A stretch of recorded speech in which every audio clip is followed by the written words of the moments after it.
Hi everyone, in this video I'm going to talk about the false light and what I call the merchants of the temple 2.0. And the reason why I wanted to talk about this is because by the end of 2020 I received a very strong message concerning the false light, which said, beware of the bearers of the false light. And because it was towards the end of the year, I thought maybe it talked about 2021.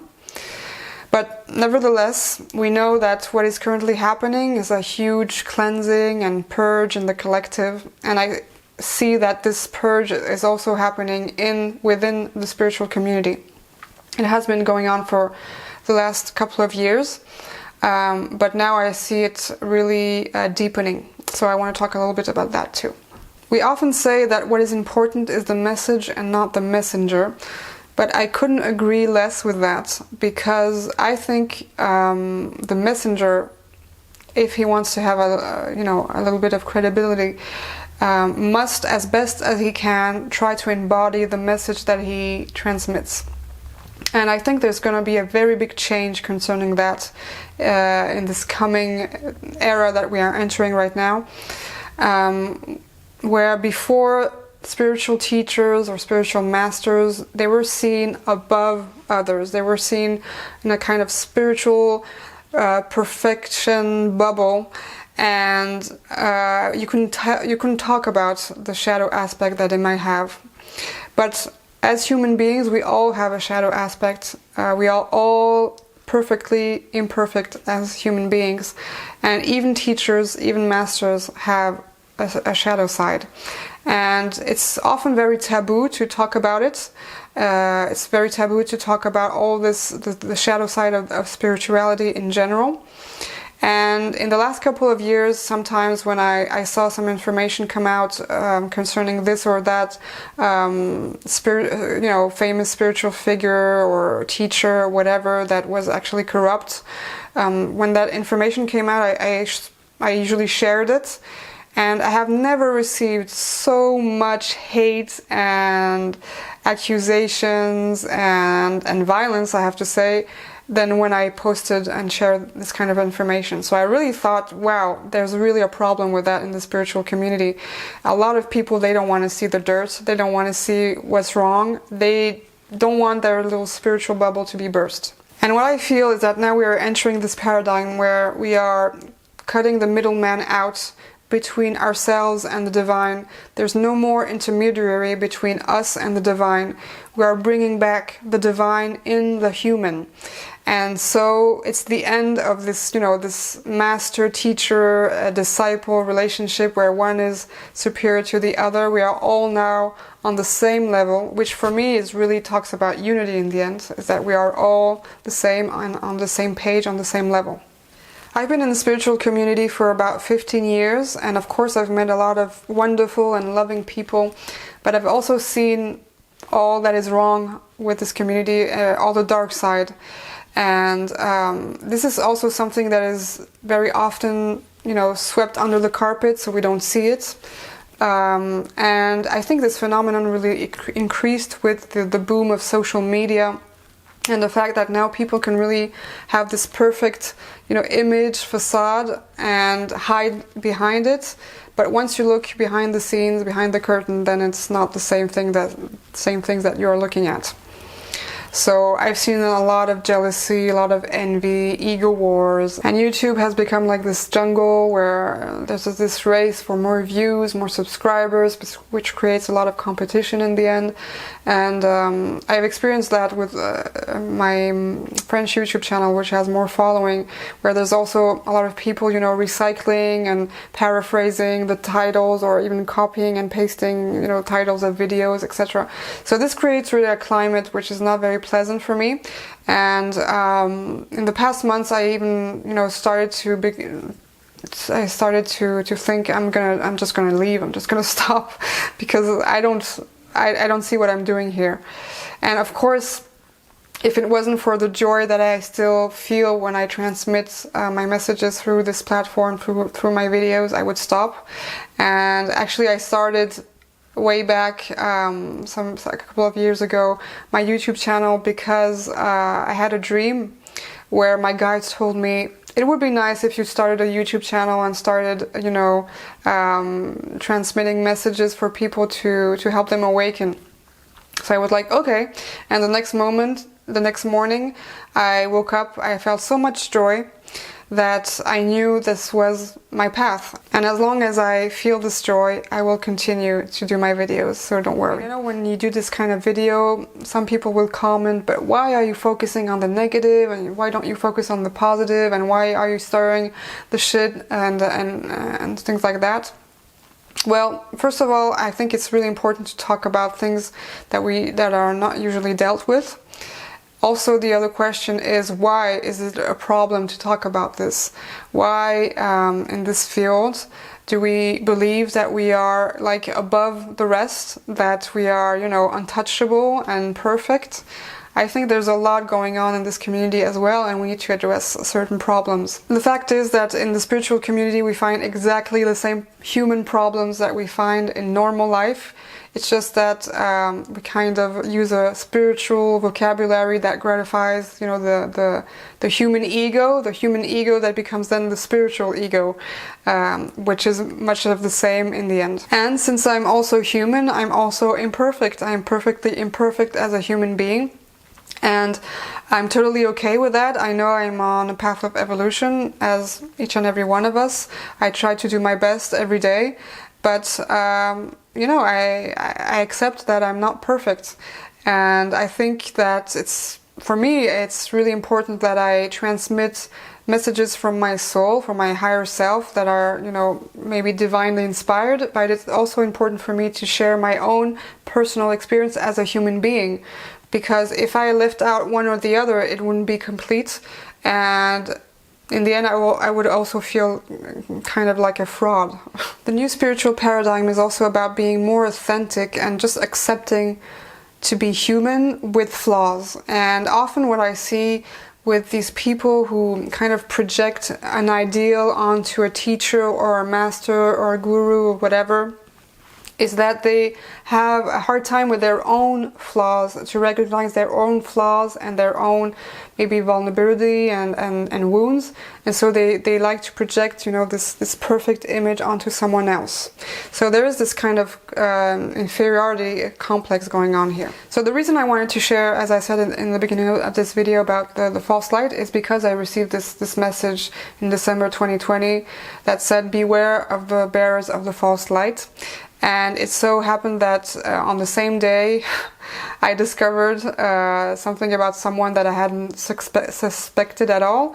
So it also told me, you know, like, you can also be fooled in the end, and even if you have experience, you can still be fooled. So just, you know, have discernment and be careful. I often receive messages of people asking me what I think about this book, what I think about this teacher, what I think about this channeling or this or that. And what I'm going to say is that it's not my role to tell you what's good, what's bad, what's, you know, my opinion, my feelings about this or that. It's your duty to do that. It's also your way of learning when you start, you know, feeling yourself. What is your intuition telling you? What is your discernment telling you? And what I will say is that maybe if you are asking the question, it is because you are doubting in the end. And if you are doubting, maybe it's beginning to answer your question. So how can we define what false light is? For me, it can be summarized in one quote. Villainy wears many masks, none so dangerous as the mask of virtue. In other words, the shadow always pretends to be the good. And this is also called manipulation or a form of seduction. In the past, I have received several psychic attacks, and these attacks, they never came directly from negative entities or energies. They always came through a human being. And this can happen because this human being acts as a portal for these consciousnesses or these entities. And this happens with this phenomenon of resonance. Very often it is because they are in resonance with the shadow part of that human being.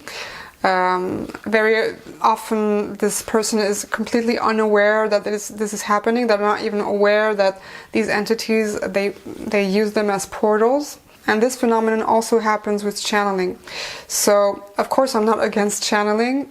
I sometimes channel myself messages from other consciousnesses than my own. And I'm just saying that we should always ask ourselves the question, what is channeled? What energies? What consciousnesses? What entities? Because I think it's David Wilcock that talked about this recently. He said something like it's the circus of the channels, talking about, you know, all these channelings and channelers that are around.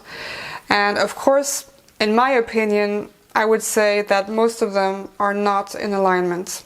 So it is very rare for me to find really messages that completely resonate with me, because I always feel there's something off. And the way to feel that, for example, when it talks to the mind, you can be sure that it's mind, ego, whatever, you can be sure that it's a bit suspicious. Sometimes you can't connect with your intuition, so you don't know how you feel really exactly about what is said. But there's something that never lies, and that's our physical body. So when we connect to our physical body and we start feeling, how does this person resonate? How does this message resonate, or this energy resonate? How do I feel in my body towards that message? You can be sure that if it's positive, you know, you will have a feeling of like opening up, your heart will open, you will feel relaxed, you will feel good. And if there's something off, you will feel constricted, maybe will feel, you know, kind of nervous, or there's something in your body that will tell you, I'm not at ease with what's going on. Of course, the false light messages will talk like 90% truth, or 80% truth, and maybe the 10% left will be corrupt. But they always sugarcoat their words, because you can catch more flies with honey than with vinegar. And you know, it's always the last 10% that we should be careful with. Where attention goes, energy flows, and this is how they operate. Is that once they get our attention, then they can also get our energy. And I've seen this with channels, for example. You know, they channel certain things, and because they get the attention of the people, they actually, you know, the entities that go through this person, they actually kind of vampirize some of the energies of these people. And this serves certain, you know, astral planes that are not filled with light, let's say. We often fall more easily for the false light messages when we are, of course, in a state of vulnerability, a bit fragile, when we still have a lot of traumas, unresolved trauma, and also when we are in denial about a lot of things in our life, in denial of our own shadow, for example. And it's very sad to see sometimes. So sometimes, most of the time, I mean, we've all been there, you know. It's like a kind of a step on our journey to be confronted with the false light, and then we move on. But in some sad cases, I've also seen people who get really stuck in there, like an unending cycle, you know, like a hamster on a wheel.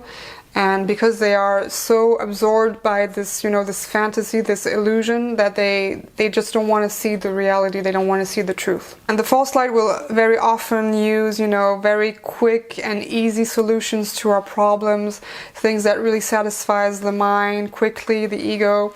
And of course, we all know that true spiritual elevation comes through, you know, diving deep inside our own shadow, our own subconscious. And of course, it's very uncomfortable, so it's not very popular. And especially now, you know, where there's this, we are living this era of click and collect. You know, we all want everything very quickly and right now.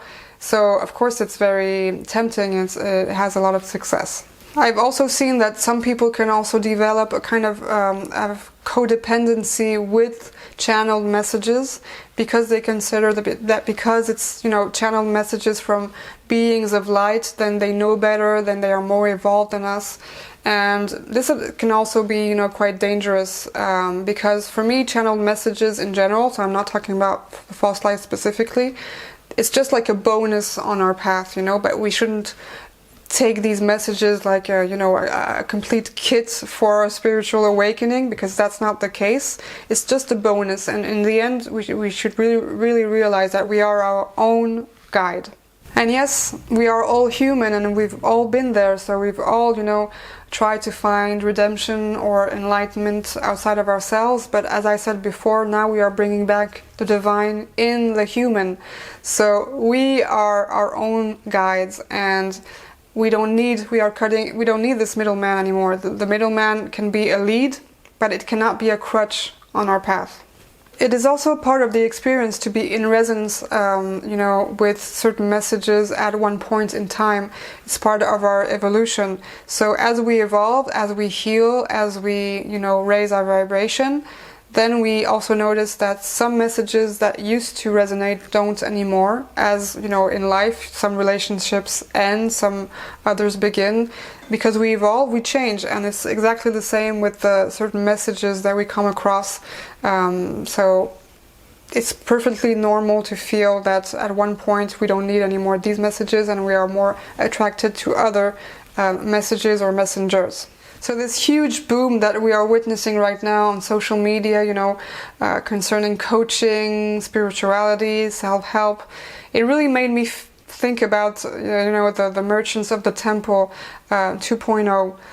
And it may remind you of this famous scene of Jesus when he enters the temple and he actually gets angry and starts chasing out these merchants, telling them that my house will be called a house of prayer, but you make it a den of thieves. Sometimes when you are on social media, it almost seems like it becomes a fair of all these merchants of the Temple 2.0. Some people who are there just to make profit, or just for ego gratification, and are not really there to serve. So of course I'm not saying that it's wrong to earn money with spiritual services. That's not what I'm saying at all. I'm just saying that for some people it's secondary to be of service, and I think that should be really the main goal when we work in this field, is to serve others and not necessarily to become famous or to make a lot of profit from it. So I wonder if Jesus came back today, what he would say if he saw all of what is happening right now on the internet. In the end, what does the false light teach us? Well, first of all, to know how to recognize the shadow when we see it, even if it is masked. Second, come back to our inner compass. Third, to integrate it in the whole of the experiences of the earth duality. And finally, to be our own master, recognize the divine within and not outside. In the end, it just teaches us to trust our guts, to trust our instincts, to trust our intuition, and to have discernment. So of course there's space for everyone, and everyone has a unique voice and a unique vibration, and we all have the right to express that through any given platform.